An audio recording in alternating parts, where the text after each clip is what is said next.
Welcome to Literacy Mindset, where education leaders from across the country share strategies for improving K-12 instruction today and preparing for the challenges of tomorrow. The stakes are high. Students are facing new academic demands, and educators are navigating an ever-changing educational landscape. Each episode, we explore the most effective literacy initiatives, innovative tools, and strategies that are reshaping education. Whether you're an educator looking to improve student outcomes or passionate about driving meaningful change in schools, the Literacy Mindset brings you the insights and strategies you need to stay ahead. This is where education leadership meets real-world impact. Well, welcome everyone. I'm really excited for another episode of the Literacy Mindset. I am so excited for my guest today, Dr. Prissy LeMay from Grandview C-4 School District in Missouri. Welcome to the show. Thanks, Jeff, for having me. I'm super excited to be here.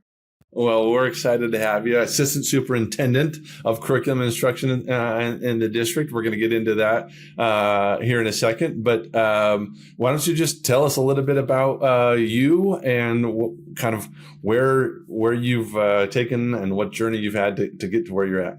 Sure. I started my career in my hometown in Northwest Arkansas. Grew up there and started my career, and then decided I was supposed to be in Kansas City. So I moved up here to Leap of Faith and was able to get a position on the Kansas side to start out with. Okay. And now over in Grandview, this is your second stint in Grandview, yeah, that you left and then came back, and now over the instructional side of the district is how you describe your responsibilities today? Right. I'm over pre-K through 12 curriculum instruction and oversee our buildings and supervise our head principals and take care of our title federal funding compliance. So I've wear a lot of hats here in the district, as everyone does. Yeah, that sounds like it. Maybe orient us really quickly to just Grandview size, and I think you're in the Kansas City metro area, but maybe talk a little bit about that for the audience. Right. We are South Kansas City metro on the Missouri side. We have about 3,800 students. We've got 4 elementaries that are K-5. We've got a building that is a K-8. We've got a middle school that's a 6-8, or one town high school. We have an early childhood center and then an alternative school. All right. That's excellent. It's a great size. You get the opportunity to do a lot of meaningful things there. So let's dive in and talk about literacy in particular. And maybe let's start with walk us through a couple of things that you're doing at the district level as you think about rolling out literacy. I know we've talked about some of the faculty training that you've been working on and some of the units of study curricular resources. So maybe just walk us through a broad overview of where you guys are at. Sure. Several years ago, the Missouri Department of Elementary and Secondary Education rolled out Science of Reading training to teachers. And at that point, it was pretty much voluntary. As a district, we've been moving more towards having all of our staff trained in the science of reading. I think probably the majority of our teachers are either have completed the training or are in the process of completing it. We've been able as a district to be able to provide training for our secondary teachers. Love that. Been able to work with our professional development center and being able to pilot some science of reading training for 6-12 teachers, not just the ELA, but all staff members, so that they can understand and deepen their knowledge of how we all learn to read, and being able to put things in strategies in place once they go back to their classrooms. So as a district, one of our initiatives is that by 2027, 80% of our students will be proficient in reading. And so that's a lofty goal for us. That's a big goal. I love that. We've identified in each of the buildings what percentage of students or number of students that would need to grow in order for us to meet that target. So everyone's on board with that. As a district, we are really into science improvement. And so one thing about that has been very, it's been very well received, and have seen some gains from it, is pulling our teachers, our building leadership teams together 4 times throughout the course of the year, where they will bring data from their buildings on their leading indicators, how they're tracking a strategy. And so we have about 90 people that come to our high school, and they're divided up by elementary and secondary. So you've got a mixture of different buildings in each of the groups, and being able to talk through their questions about what they are seeing, what the data is saying. And then their group members will be able to listen and then ask questions for clarification, offer suggestions. So really, as a district, being able to see learn from one another. So we do that. So that's been very beneficial. The teams have really come together and are very comfortable talking about their data and sharing best practices. That's great. That's a great overview. So let's dive into a couple of things that maybe will be interesting from your perspective. Science of reading is a big topic in the state of Missouri. Clearly, it's something that you've thought about, but you have a unique background. You were a secondary trained teacher, but then kind of got thrown into some elementary instruction right away. Just talk a little bit about your sort of interest, where it's grown, how it's evolved in how it is that we as humans learn how to read. So being a secondary trained as an undergrad, I had that one course, reading in the content areas. And reading in the content areas. I was clueless. And then being able to be elementary certified way back in the days where you had to mail in for correspondence courses, mailing in your assignments to your instructor and getting those back in the mail. So really, I started taking a deep dive when I was teaching some graduate students as an adjunct professor. And I was teaching reading in the content area, the same class. The same class that you were taking, okay. Yeah, and so as the time went on and just the state rolling out the science of reading, I've had several mentors that had a strong reading background, listening to them, studying myself, just being able to understand what it is and how we learn to read. Just knowing that we don't come out as readers, we come out learning to speak and make noises, and people model for us what we're going to start saying. Right. So it just really, it's a passion of mine that I want all students to be able to read and read really well, and having those opportunities available to them. Yeah, no, I love hearing you say that. Obviously, for us, we talk about our mission as being unlocking student success. We believe that every student can be a successful reader, and sometimes you just have to unlock some of those challenges that maybe are locked away. And I do think that us understanding that reading isn't something that we naturally do, but we have to be explicitly taught. So what are the things that you guys are doing in the district to help address that, make sure that teachers are aware of kind of the uniqueness of reading and how they can affect that across K-12? So, as I said, that the training that teachers have been able to be involved in, that's important. And then ongoing professional learning for our teachers. We don't want a one and done, but being able to provide professional learning over the course of the year. And so that they have an opportunity to learn, try it out, talk about what's working and what's not working, and see what strides they're making with their students. Being able to utilize some different resources, benchmarking students in Diagnostic, and being able to see where students are, where they are in their reading, and then being able to have those personalized lessons for them through a technology-based process, and being able to utilize that as a potentially a station in their rotation in their reading block. In the classroom, okay, on the block. And you've talked about sort of the challenge of rolling out something new. I think you've talked about a new K-8 units of study curriculum. What are some of the challenges of kind of taking on a district level approach of, all right, we're going to roll out something new. We want you all bought in, but we're going to try and give you flexibility to do your thing. Just kind of talk us through how challenging that can be, and maybe some specific challenges would be helpful. Yeah, it can be a challenge to do that.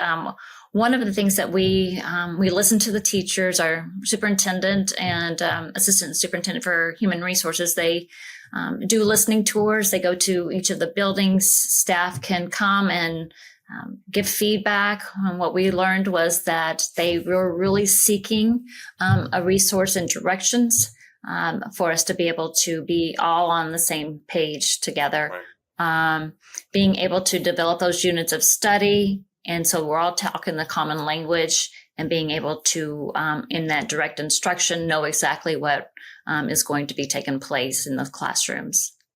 Got it. In your, career that you've spent so much time with teachers in different capacities and functions helping them, do you find that teachers prefer sort of commonality across the district so that, yes, we all have this thing, or do they prefer leave us alone, let us do our own thing, or how do you find the middle ground on that? Yeah, I think it's a mixed bag. Okay. Some want to be able to do their own, and then others are give me the structure.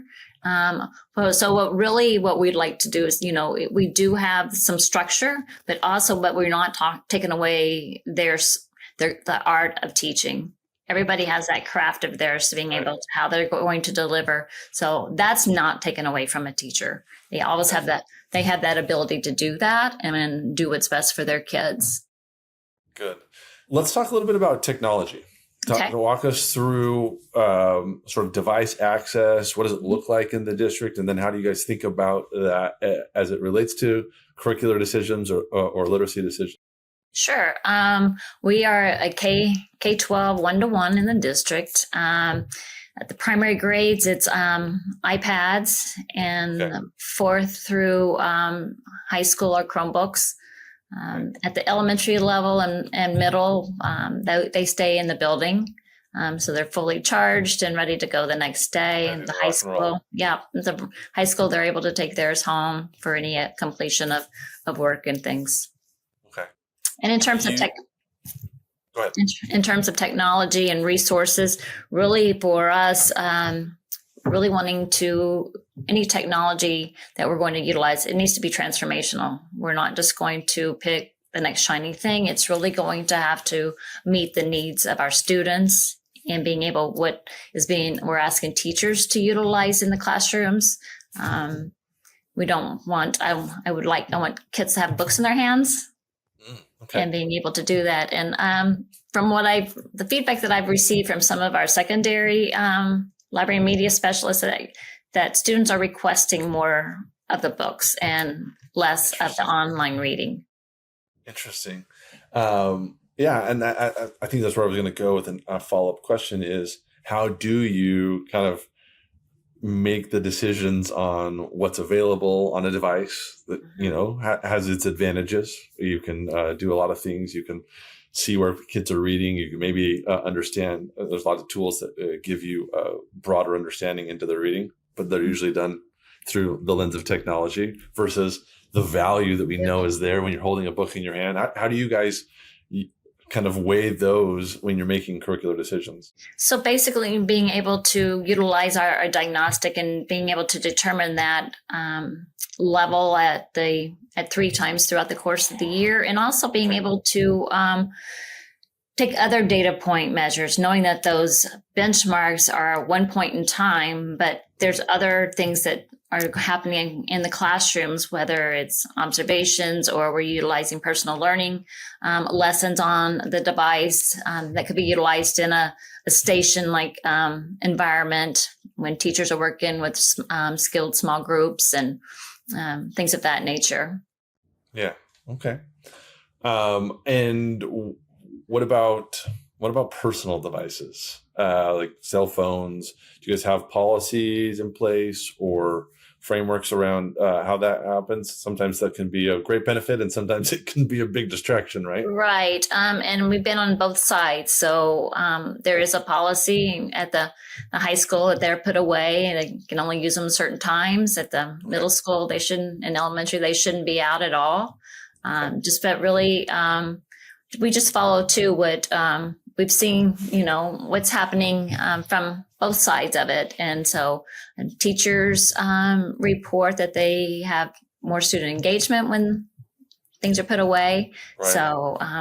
So you guys have gone through at a policy level and said, okay, here is what we want buildings to do, and getting the community on board with that hasn't been that challenging. It has not been, because there was some at the high school level, being able to have some parents on a part of that and being able to talk through. We've got a discipline committee that works in the district, and being able to put in their recommendations. So it was very much of a joint effort. Yeah, and leveraging the community in the decision-making process is always a great thing. Okay, let's talk about another piece of technology that can influence decisions today and can certainly impact upper grades from a writing standpoint, and maybe reading literacy. What are you guys doing with AI? How do you guys think about AI? Have you created a policy on it? Are you embracing it with loving arms? Are you keeping it at arm's length? And not that we're putting our arm's length. It is a resource, and really it can be a great critical thinking of students being the prompts that they're entering in, and having teachers being able to, students keep track of that, and the continuation of being able to build upon each prompt to get a desired result. Right. That's the angle that we want to go to, be a part of that. We've talked, and we know that there's some, our technology integration specialists. We have a couple of those in the district, have done some professional learning on it, and we'll do some more throughout the course of the summer when we have our Empire Passion learning for our teachers.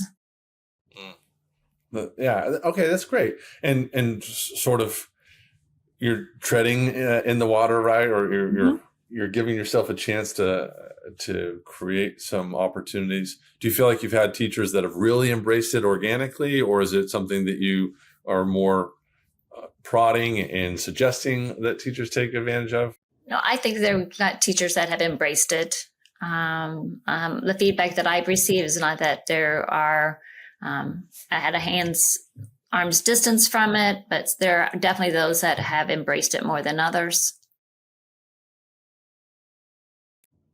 Let's go to thinking about challenges broadly as it relates to literacy curriculum and implementation of it. Are there things that you have found just from a tactical or an implementation side that are challenges that you're like, yeah, that was harder than we expected it to be, rolling some things out, or things that you just, when you're out talking to others, that you're like, oh, we've learned from this challenge that we really recommend focusing, attention. Just what are some learnings maybe from some of the challenges you've had in rolling out and thinking about curriculum programs? In previous years, I think a challenge is to didn't get the feedback that was needed. Didn't have an opportunity for teacher voice. Whereas it's been a tradition in Grandview that teachers have a voice in when we are bringing resources to the forefront, and vetted them, and being able to provide that voice and being able to let them dive in. They're the ones going to be using it. We want what's best for students and what's best for the district, and making sure that the teachers we provide that learning for teachers before anything's really rolled out. Yeah, I think that's a great thing to remind everyone, right? When you get buy-in, and I think teacher voice in this particular case is what you're referring to, it can go a lot better. Well, what are some things right now that that you've been doing that are a little bit unique to Grandview that you feel like it's not something that you see everywhere and that you're really making some exciting progress with? Maybe share a few of those with us. Sure. The district has been working for the past 4 or 5 years with 2 author consultants, Dr. William Parrott and Dr. Kathleen Budge. Okay. We met with, it's been many years ago that my superintendent, Dr. Kenny Rodriguez, and I had gone to a conference and met them for the first time about 2016-ish, I think it was. Okay. And while I had gone to another district, they had come in and started working with teachers and principals on literacy and the building leadership teams. And so when I came in to the district 3 years ago, we started what's called Network Community Improvement, Network Improvement Community. We call it NIC, the NIC meetings. NIC. Yeah. Love it. Okay. And so we bring our online BLT, building leadership teams, together to our high school. And those teams from their buildings bring their data on how they are tracking the strategy they're utilizing, what's going well, and being able to share best practices with others. As we have two groups, we have about 10 teams, 6 elementary teams and 4 secondary, and each of those groups, each building is equal representation. So Okay. everyone's hearing from each other, taking down notes. If you're not speaking, you're listening and being able to provide feedback to the person who was speaking for that building, and being able to, they're talking through their data, what's working and what's not. If something's not working, we're going to change it so that we can do what's best and try something different. And That so sounds we are exciting. able to Yeah. take away from that. And so we do that. This year has been 5 times. So throughout the course of the year, and coming together and being able to have those conversations. And I've not seen that being done elsewhere. That's great. So you basically create, in essence, what might be a professional learning community sometimes that happens inside of a building, and you've elevated it clear to a district level. Mm-hmm. Okay. Oh, that's great. And do they bring common data sets, or is it possible that they each bring sort of unique data that they might look at and everybody shares from that? Right. They may be unique data that one building is doing something. They do bring some common data. Of course, our last one, winter benchmark data, and being able to talk through what did particular grade levels, how did they perform as a building overall, where are they seeing their challenges? Is there a particular domain that we need to look at as a building, as a district, that we're seeing students are not performing as well? Okay. Yeah, that's great. Thank you for sharing that with us. I also feel like you mentioned, or I remember somewhere that you've been published or something around educational leadership, right? So our district was written about by Dr. Parrott and Dr. Budge in the winter 22-23 Ed Leadership, really talking about the buildings, the hard work that had happened here in the district, that was being led by Dr. Rodriguez and the team then, and just for trying to continue building upon that growth. Students had made some really good gains in their proficiency. Right. Okay. Well, I think anytime you can have your work represented in published material as well respected as Yale, that's fantastic, and love hearing about that. Well, we've talked about a lot of different things today. We've kind of been here and there about what amazing things you're doing in Grandview. But one of the things that I like to do is I like to wrap up with conversations about the future a little bit. Sometimes we talk about the vision of what's to come and where we want to take this. So give us the Dr. Prissy LeMay, the view of where are we going to be in 5 or 10 years? And that could be through the lens of things that are still going strong, and you think absolutely those are going to be great things, or things that might be a little bit different. But just what's that crystal ball tell us? If I had my crystal ball for 5 years here in the district, I would say that we are going strong, continuing with the science of reading, and our students are progressing, and we're doing things really well and growing, just expanding knowledge and opportunities for our students as they go up into our high school, to our academies, and preparing them for either college or career as they graduate and walk across the stage, that each student has a pathway to what they're going to be doing. And an accomplished goal of proficiency in reading, which That's you right. talked about, right? That's right.